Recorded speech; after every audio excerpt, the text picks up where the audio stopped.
반갑습니다. 데이터박스 조우부의 현입니다. 이번 시간 발표 주제가 되게 어려운 모양이에요.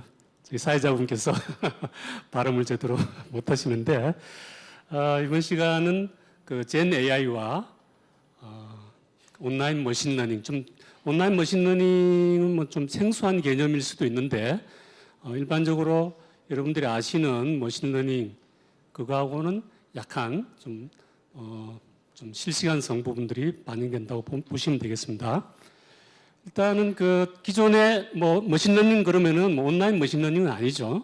그래서 기존의 머신러닝은 일괄성, 배치 여기 IT 하시는 분들이니까 배치 온라인 구분을 다 잘 아실 거고요. 그 일괄성 또는 일회성 또 간헐적인 작업 또 그러다 보니까 완성된 모델이 학습시킨 모델이 고정될 수밖에 없죠, 그죠? 머신러닝은. 그래서 예를 들어서 우리가 이미지 같은 거를 학습한다 그러면은 다양한 이미지를 학습을 하면은 더 이상 학습할 필요가 없죠, 그죠? 새로운 유행이 없으니까. 그렇지만 그 데이터가 실시간으로 계속 바뀌는데 그거를 내 업무에 어떤 형태로든 반영을 해서 머신러닝이 그 부분을 학습을 하도록 만들어야 되는 그런 업무들이 실제로 제법 있어요. 없다고 생각하시는데 실제로 많이 있습니다. 물론 그 업무의 특성에 따라서 좀 다르겠지만 지금 시대는 실시간 시대다 보니까 그러한 요건들이 갈수록 늘어나고 있고 또 현업에서도 뭐든지 실시간으로 대응하기를 원하죠. 지금 여러분들 생성형 AI가 나온 지가 아직 1년이 채 안 됐죠, 그죠? MS에서 발표한 지가. 그렇지만 지금 이제 젠 AI를 넥스트 뉴 오일이다 라고도 지금 그 얘기를 하고 있습니다. 그만큼 스포트라이트를 받고 있는데 사실은 이제 빅데이터가 나올 때도 그런 얘기를 했었어요. 빅데이터가 앞으로의 뉴 오일이 될 것이다. 현실이 되었나요?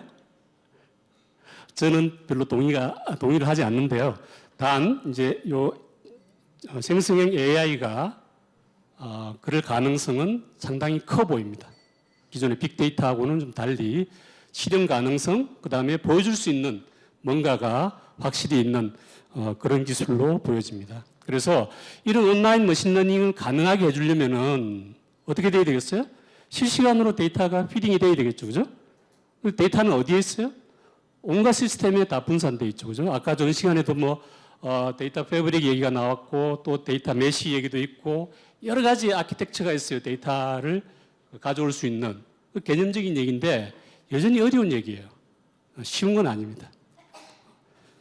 자, 그러면은 이게 어떻게 가능한지를 좀 살펴보고 온라인 머신러닝이 뭔지를 한번 보겠습니다. 그래서 온라인 머신러닝의 개념과 특징, 그다음 적용 분야, 그다음에 적용 간략한 가이드 그 정도를 보고요. 실제 이런 실시간성 생성형 AI 어플리케이션을 구현하려면은 어떤 부분을 고려해야 될지 그런 부분을 좀 살펴보도록 하겠습니다. 그리고 오늘 보여드릴 이제 하이라이트는 실제 구현한 예시를 보여드리겠습니다. 큰 그림, 큰 아키텍처 이런 거를 설명드리고 하는 것보다 실제로 어떻게 작동이 되는지 조그마한 예시라도 보이면은 여러분들이 실제로 적용하는데 참고가 될 거라고 믿습니다. 실제 거기 사용되는 여러 가지 CDC 기술이라든지 벡터 인베딩 기술이라든지 그걸 이용해서 하이브리드 서치 이런 것들을 살펴보고요. 마지막으로 여기에 이제 실시간으로 데이터 스트리밍을 지원하는 스트림 솔루션에 대해서 간략하게 살펴보는 그런 순서로 진행하도록 하겠습니다. 자, 그러면은 온라인 머신러닝이 뭐냐 하는 거죠. 예. 여러분들 개념적으로 이제 제가 조금 설명드렸는데, 기존에 이제 머신러닝 그러면은 이제 오프라인이라고 봐야 되겠죠. 근데 실시간이 중요하죠. 실시간이고요. 그 다음에 적응형이라는 게 중요합니다. 적응형 학습. 고정형, 한번 학습하고 끝나는 그런 어떤 고정형이 아니고 적응형으로 계속 진화한다는 그런 부분이 되겠습니다. 그 다음에 이 동적 프로세스입니다. 다이내믹하게 데이터를 학습을 해서 즉시에 정확한 예측을 제공할 수 있는데요. 이런 오늘날 빠르게 발전하는 데이터가 아주 많은 그런 환경에서 아주 중요한 그런 개념이라고 볼 수 있겠습니다. 그 다음에 이제 그 온라인 머신러닝을 가능하게 하는 알고리즘이 이제 여러 가지가 있을 수 있는데요. 그 중에서 여기 이제 보면은 뭐 경사관법은 여러분들이 이제 뭐 머신러닝 하면은 기본적으로 배우게 되는 그런 분석 기법이고요. 정분 확률적 경사강 SGD라고 얘기를 합니다. 그 다음에 패시브 어그레시브 알고리즘, 그 다음에 퍼셉트론 이런 대표적인 온라인 학습 알고리즘을 들 수가 있겠습니다. 오늘은 온라인 학습과 그 온라인 머신러닝 자체에 대해서 저희가 기술적으로 배우는 시간은 아닙니다. 그래서 그 부분에 대해서는 자 그러면은 온라인 머신러닝의 특징과 한계점이 분명히 있습니다. 그래서 이 부분들 좀 아셔야 어떻게 여러분 조직에 적용할지 좀 기준이 잡힐 것 같습니다. 그래서 어댑터빌리티 장점들을 보시면은요, 일단 적응력이 강하죠. 이 패턴이 새로운 패턴이 계속 시간이 지나면서 생기게 되죠, 그죠? 이게 이제 성능을 향상시킬 수가 있다는 거죠. 그 계속 어떤 새로운 패턴을 반영해주기 때문에요. 그 다음에 이제 확장성, 뭐 배치 같이 대량의 데이터를 이제 한 번에 일괄적으로 적용하고 큰 사이즈의 어떤 데이터를 운영하는 그런 환경이 아니다 보니까 단계적으로 빅데이터 플랫폼까지 연결해서 확장성을 가져갈 수가 있겠죠. 그 다음에 무엇보다 중요한 게 이제 실시간 이제 프리딕션인 거죠. 이게 일괄학습, 배치적인 어떤 일괄학습은 이미 온라인에 적용해볼까? 배포해볼까 하면은 이미 구식이 되어 있을 수가 있죠. 안 맞을 수가 있어요. 왜? 그 업무에 따라서는. 그래서 이 온라인 학습은 이 뭐 실시간성 위해서 뭐 주식거래라든지 어떤 상태 모니터링 같은 어플리케이션에서 매우 중요하고요. 이 부분들은 뒤에 좀 더 살펴보도록 하겠습니다. 그 다음에 효율성이 뛰어납니다. 모델을 직접적으로 학습을 하고 업데이트를 하기 때문에 빠르고 비용 효율적으로 대응을 해 나갈 수가 있겠습니다. 자, 그러면 이제 뭐 당연히 이제 한계점들이 있을 수가 있겠죠, 그죠? 그래서 한계점을 살펴보시면은요, 일단 데이터 순서가 중요하죠. 표시되는 순서가 학습 프로세스에 영향을 미칠 수가 있습니다. 그래서 비정상적인 데이터 포인트 하나가 모델의 매개 변수를 크게 변경해서 정확도를 갑자기 확 떨어뜨릴 수가 있어요. 뭐 데이터 드리프트 같은 현상이라고 보시면 되는데요. 그 뒤에서 살펴보도록 하고요. 그 다음에 이 트레이닝에 대해서 제어할 통제권이 상당히 어렵다는 거죠. 네, 적다는 거죠. 그래서 제어할 수 있는 배치 학습 같은 경우는 이제 그런 게 가능한데 온라인은 항상 이게 작동 중이죠. 그리고 이 품질이 좋지 않은 데이터가 예기치 못하게 왜냐하면 실시간으로 데이터 클린징이나 이 품질을 확보하는 게 상당히 도전 과제죠, 그죠? 그게 어렵기 때문에 예기치 않게 이런 게 유입되면은 예측이 또 잘못될 수가 있죠. 그 다음에 이게 제일 중요한 부분이죠. 그 AI 모델에 있어서 이 해석 가능한 이 예측한 결과 이게 과연 어떻게 맞다고 인정을 할 수 있는지 이게 이제 인터오퍼러빌리티 해석 가능성이라고 얘기하죠. 해석 가능성이 온라인 모델 같은 경우는 지속적으로 변화하기 때문에 그 부분을 유지하기가 좀 상대적으로 어려울 수가 있습니다. 자, 그러면 온라인 머신러닝과 오프라인, 뭐 오프라인이라는 용어를 쓰진 않지만 개념적으로 비교를 좀 해보면은 크게 이제 복잡성 부분이 있고요. 그다음에 컴퓨팅 파워, 이거를 이제 운영하기 위한 어떤 파워, 그다음에 그 운영 환경에서의 어떤 사용성, 그다음에 어플리케이션 측면, 그다음에 지원되는 도구들 이런 관점에서 살펴보도록 하겠습니다.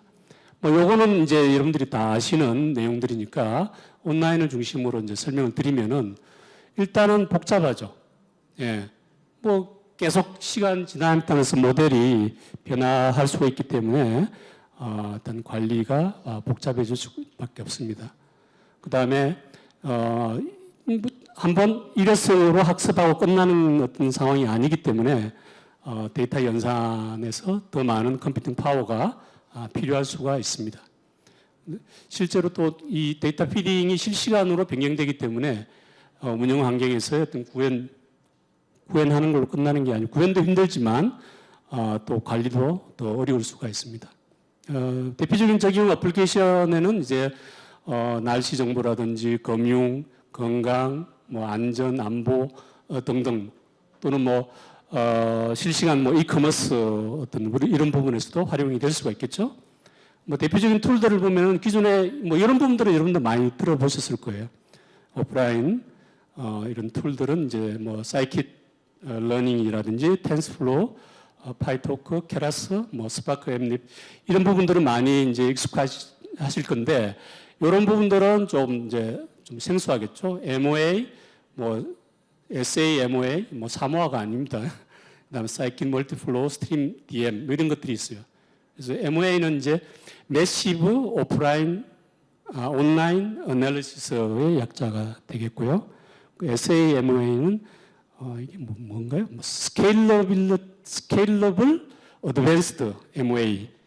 뭐 이게 검색해 보면 다 나옵니다. 이거는 아파치에서 아파치 사모아라는 프로젝트로 진행하고 있는 그런 툴이 되겠습니다.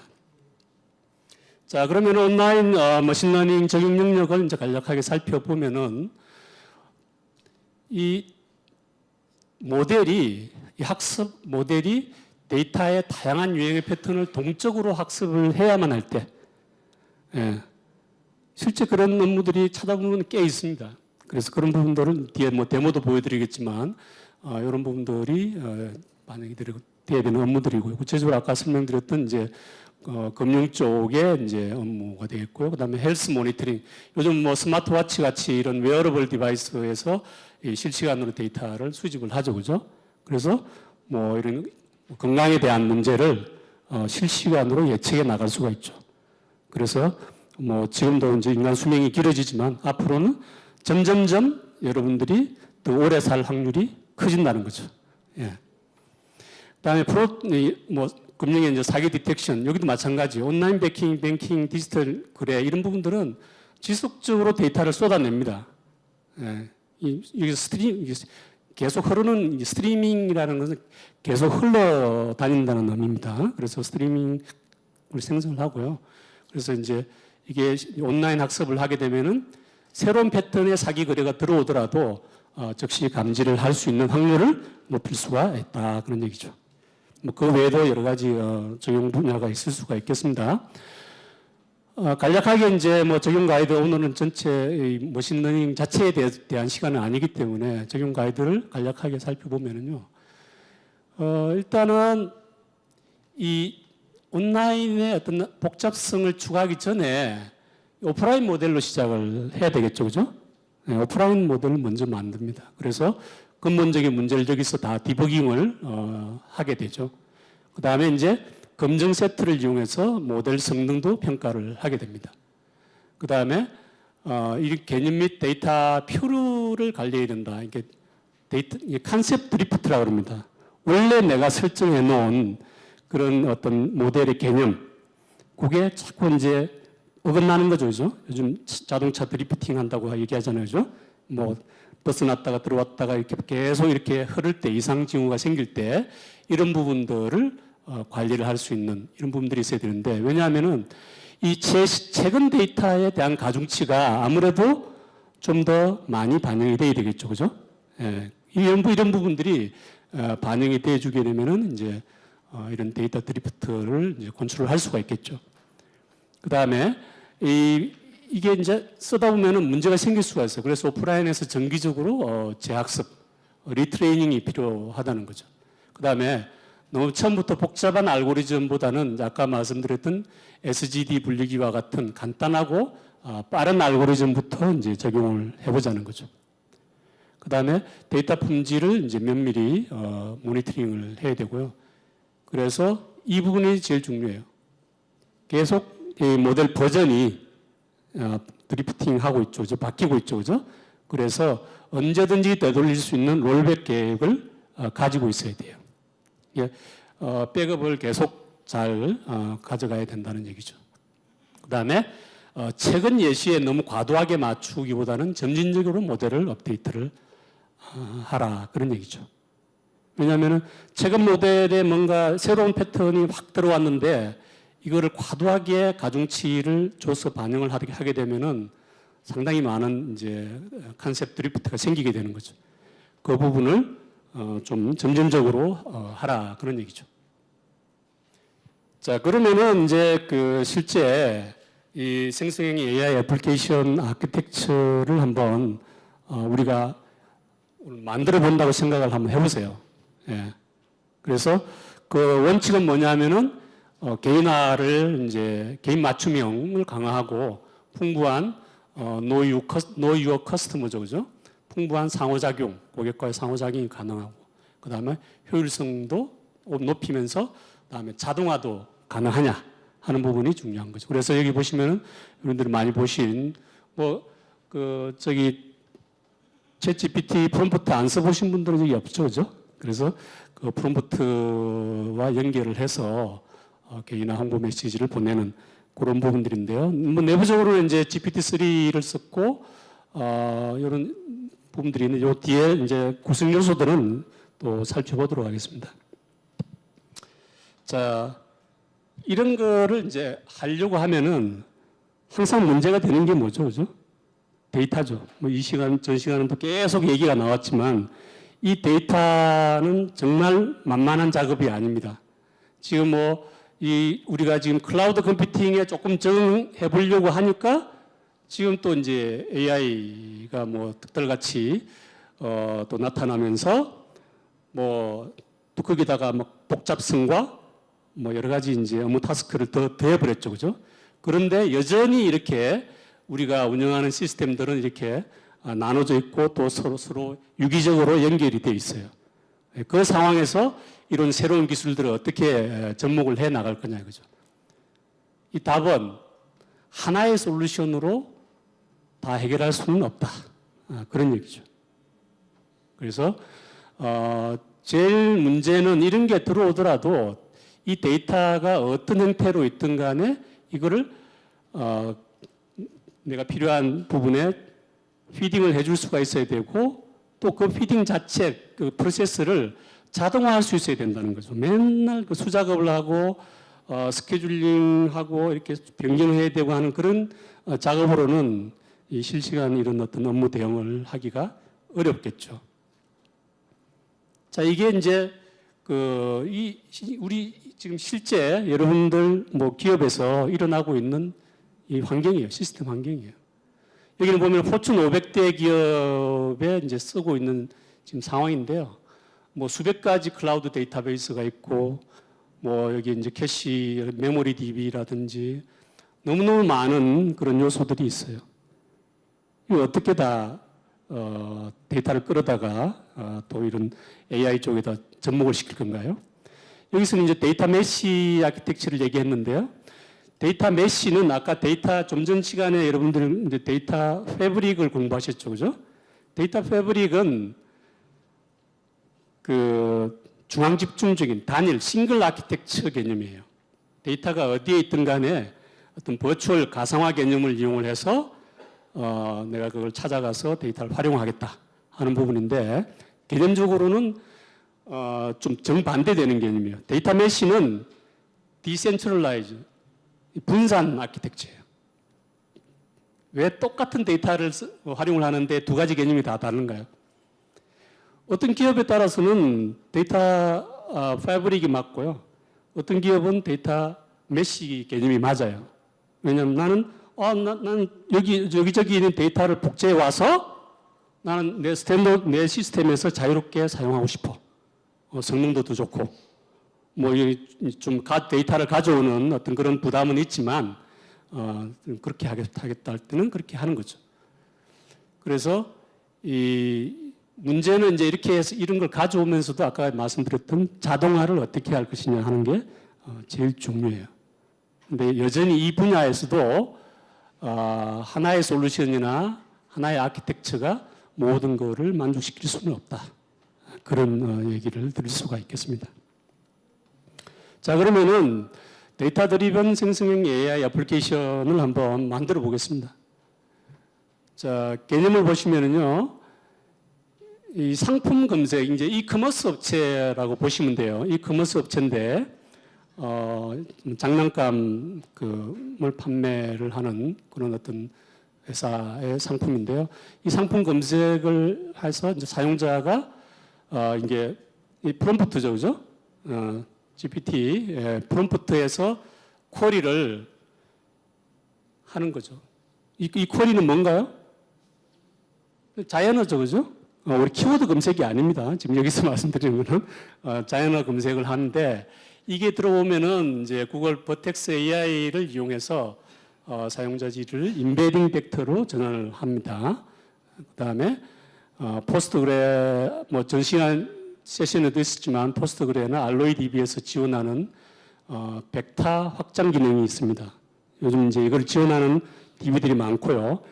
벡터 데이터베이스 전용이 또 많이 나오고 있죠, 그죠? 실제 클라우드 환경에서는 모든 클라우드 업체들이 이런 벡터 DB를 어떤 형태로든 다 내장을 하고 있습니다. 그래서 이제 스탠드얼론으로 요거를 한번 써볼 거고요. 유사성 검색을 수행합니다. 이 확장 기능을 이용해서 이제 이런 걸 하는 거죠. 그다음에 이제 LLM 서비스, 파이썬을 이용해서 LLM 서비스를 돌려서 가장 유사한 상품 상세 정보를 사용자 프롬프트에 제공하는 그런 과정이라고 보시면 됩니다. 좀 더 시스템적으로 구성 요소들을 보시면은요, 이 장난감을 판매하는 전자상거래인데요, 이 고객 검색에서 생성형 AI로 검색을 하게끔 해주겠다는 거죠. 기존에 아주 그냥 메뉴에 그 키워드나 이런 거 몇 가지 넣어가지고 하는 어떤 그런 검색이 아니고 내가 자연어로 이렇게 하는, 그거 이제 나중에 영문이지만 그 샘플을 한번 보여드릴 거고요. 그 다음에 이렇게 하이브리드 검색이 되겠구만. 자, 여기에 이제, 제품들이 재고 관리 원천 소스는 오라클이고요. 그 다음에 이제 타겟은 구글 클라우드 SQL, 이제 포스트그레 SQL로 되어 있습니다. 그 다음에, 이런 통합 쪽은 이제 스트림이라는 솔루션을 썼고요. 그 다음에 알로이DB에서, 이 벡터 익스텐션을 이제 활용을 해서 적용한 사례이게 되었습니다.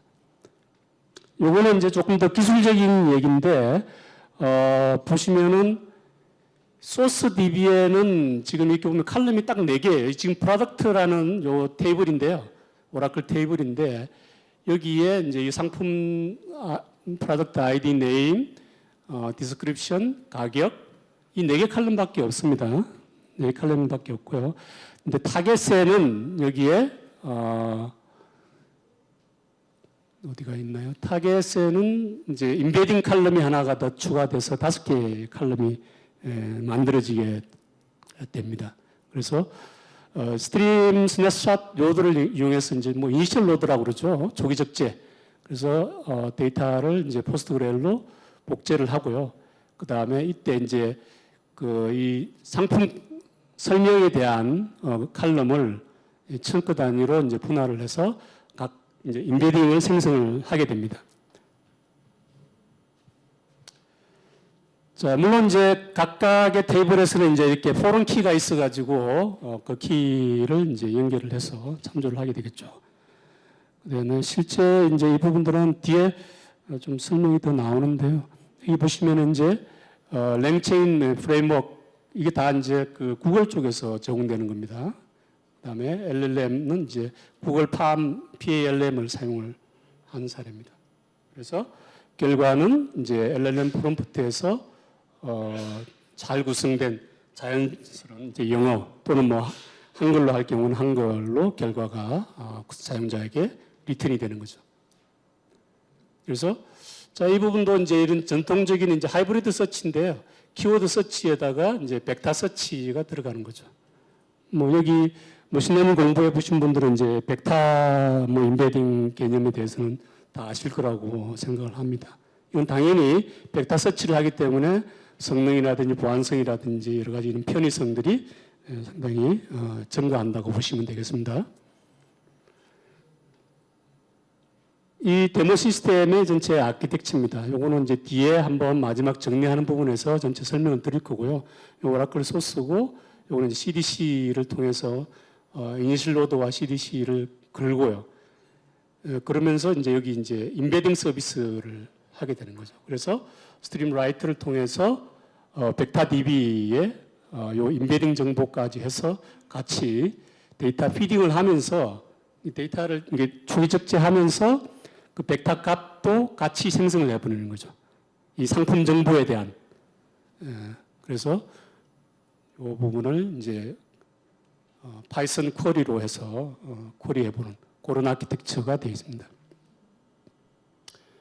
그래서 이제 먼저 이걸 하기 위해서는 초기 적재를 해야 되는데 초기 적재도 이제 저희 스트림에서 그 이니셜 로드를 제공을 합니다. 그래서 초기 적재를 하면서 아까 같이 이제 벡터 엠베딩을 생성을 해서 타겟에 이제 저장을 하게 되는 그런 과정이고요. 자, 이게 이제 실제 이제 화면입니다. 실제 화면에서 보시면은 이 부분이 이제 잘 안 보이시겠지만 그 임베딩을 해주는 그런 모듈이 되겠습니다. 그래서 어느 칼럼 이 프로덕트 디스크립션 요 칼럼에 대해서 임베딩을 여기서 처리를 해서 자 이거는 이제 타겟을 포스트그레 그 DB 타겟 DB를 여기 적재한 다음에 조회해 본 내용이에요. 그래서 여기 보시면은 이 칼럼이 5개가 생겼죠. 그죠? 아까 소스에는 4개가 이렇게 가격까지, 프라이스까지 이렇게 있었는데 여기 보면은 이제 임베딩 벡터 값이 들어가 있죠. 그래서 여기 보시면 이거는 이제 뭐 거의 난수표에 가깝죠. 그죠? 숫자로.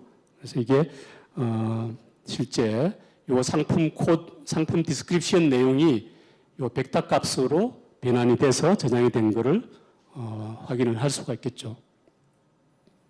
자, 그러면은 이 벡터 값이 들어갔죠. 그죠? 들어갔는데 초기 적재한 이후에 LLM 서비스를 통해서 요 파이썬 프로그램을 한번 돌려보는 거죠.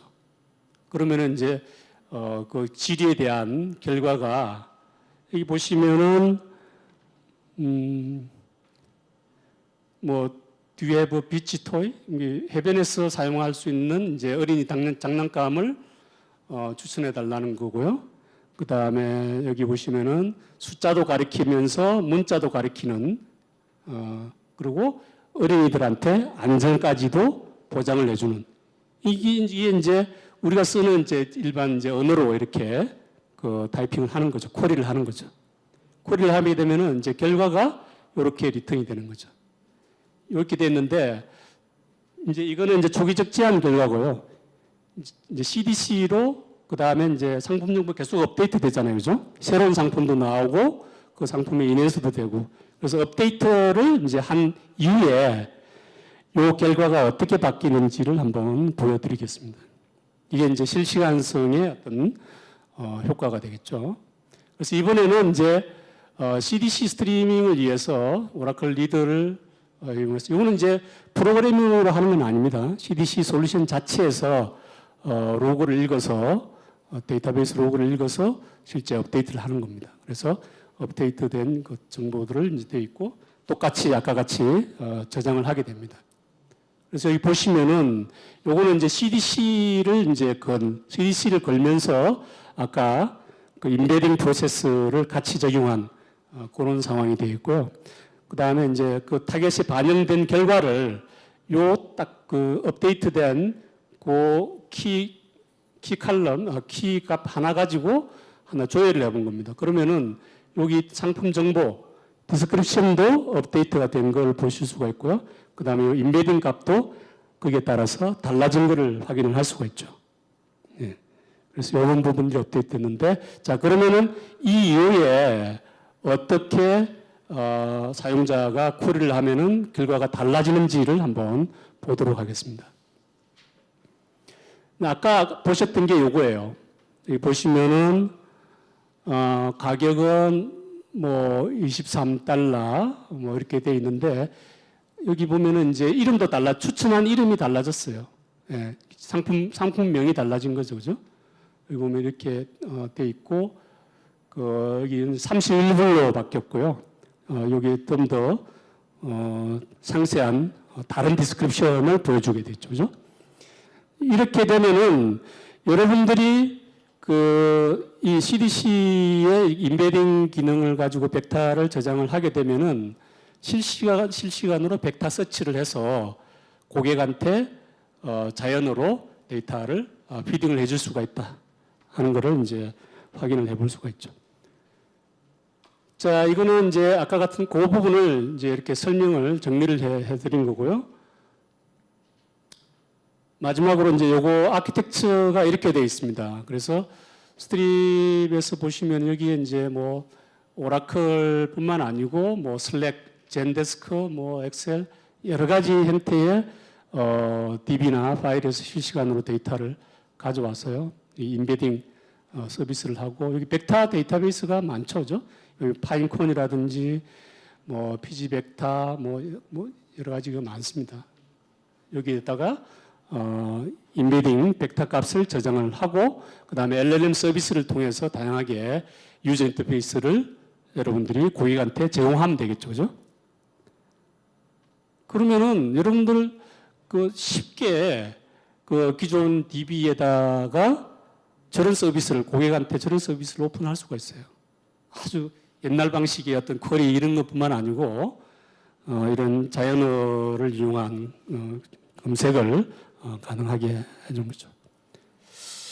자, 여기서 여기까지 좀 간단하게 진행을 하고요. 제가 마지막에 아까 그 데모를 이제 동영상으로 짧게 만들었어요. 그래서 그걸 한번 요 설명을 마치고 보여드리도록 하겠습니다. 벌써 시간이 다 됐나요? 자, 스트림 소개를 간략하게 드리면은요. 스트림은 이제 이 골든 게이트 CDC 솔루션을 만든 멤버들이 창립을 했습니다. 또 웹로직도 만든 회사고요. 현재는 4.2 버전까지가 있고 뭐 다양한 영역에서 이제 실시간 서비스에 적용을 하고 있습니다. 특히 이제 클라우드 환경에서는 이제 CDC 데이터를 실시간으로 이렇게 주고받는 그런 부분에서는 제일 많은 어떤 그런 고객들을 확보를 하고 있고요. 다양한 이제 벤처 캐피탈들을 지원을 받고 있습니다. 실리콘밸리에 있는 회사고요. 전체 아키텍처는 이렇게 되어 있습니다. 이 문제는 기존의 CDC는 이 부분이 불가능했어요. 이 들여다보는 거, 실시간으로 데이터를 이렇게 캡처를 해서 가공을 하고 또 어떤 정제를 하고 뭐 이런 부분들이 불가능했죠. 근데 이제 이런 부분들이 가능한 어떤 그런 기술들이 나왔죠. 그것도 이제 인메모리 기반으로 실시간으로 해서 애니 타겟, 애니 포맷으로 이렇게 보내줄 수가 있습니다. 뭐 전체적인 아키텍처가 있고, 그다음에 이제 이 스키마 변경, DDL 스키마 변경이 생겼을 때 소스에 타겟으로 그 부분도 자동적으로 이렇게 반영을 시켜주는 그런 기능까지도 있고요. 그래서 뭐 사례를 좀 살펴보도록 하겠습니다. 이거는 이제 반도체 기업인데요. 여기는 이제 반도체 라인에서 오라클에서 들어오는 데이터를 OGG가 일단 캡처를 하고요. 오라클 골든 게이트가요. 그거를 스트림이 받아다가 카프카에 라이트를 하고 포스트그레스QL이라든지 오라클에다가 다시 적재를 하는 그런 어떤 예제가 되고 있고요. 뭐 꽤 오랫동안 사용을 하고 있습니다. 요거는 사례는 이제 그 글로벌 시핑 회사인데요. 구글 환경에서 데이터 레이크 빅쿼리와 그다음에 포스트그레스QL 두 군데로 이렇게 쏘아주는 그런 환경입니다. 물론 이제 요 지금 운영 환경은 이제 온프레미스 오라클 환경이 되겠습니다. 이 부분은 이제 그 온라인 이커머스 기업인데요. 여기도 마찬가지입니다. 그 오라클에서 발생하는 데이터를 스트림이 받아서 정말 다양하게 이렇게 그 활용을 하고 있습니다. 특히 이제 그 MySQL, 오라클 이쪽 타겟으로도 활용을 하고 있고요. 요거는 이제 글로벌 물류 회사인데요. 물류 회사인데 여기 보시면은 여기는 좀 독특한 요건이 있습니다. 이 소스 DB에서 어떤 업데이트나 삭제를 의도적으로 메인트를 위해서 삭제를 했는데 이게 타겟에는 반영이 안 됐으면 좋겠다는 거죠. CDC 얘기 아시는 분들은 많을 건데요. 그 소스에서 업데이트를 하면은 타겟에 반드시 똑같이 반영이 될 수밖에 없거든요. 근데 요거는 그게 가능한 그런 기술을 스트림은 가지고 있습니다. 그래서 여기 바이 디렉셔널 이제 이네이블을 시켜가지고 여기서 특정 플래그를 줬을 때에 여기는 반응이 안 되는 그런 어떤 아키텍처를 구현했습니다. 그래서 아카이브와 그 SAP 쪽에 MS SQL 서버에 실시간으로 복제하는 그런 사례가 되겠습니다. 전 세계적으로는 뭐 아멕스 카드, 그다음에 보잉사, 뭐 큰 그런 국제 기업들이 다 적용을 하고 있습니다. 요거는 지금 실행되고 있는 화면인데 아까 설명드린 거니까 한번 보고 그냥 넘어가겠습니다. 짧기 때문에. 그래서 아까 이렇게 디스크립션과 이제 리스트 프라이스가 이렇게 나오죠, 그죠? 이렇게 나오고 있고, 요거는 이제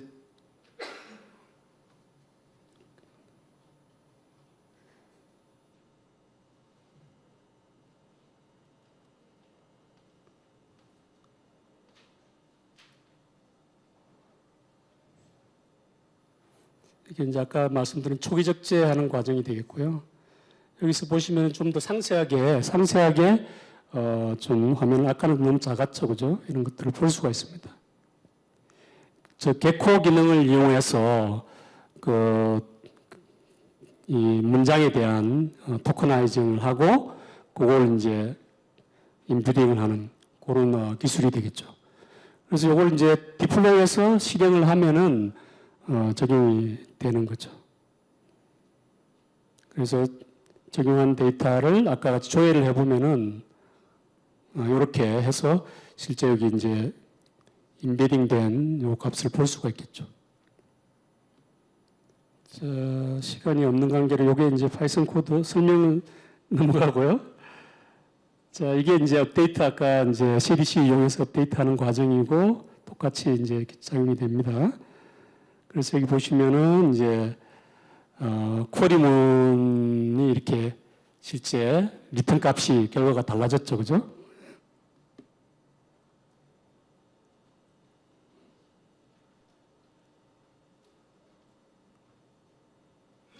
예, 아까 보여드린 거고요. 그래서 이거를 조회를 하니까 아까 이 부분 결과하고 요 뒤에 나온 이 값이 달라졌음을 이제 확인할 수가 있겠습니다. 이게 이제 CDC를 이용한 벡터 인베딩을 실시간으로 적용을 해서 하이브리드 검색에 적용한 그런 사례를 보여드렸습니다. 자, 이상으로 제 시간을 마치겠습니다. 감사합니다.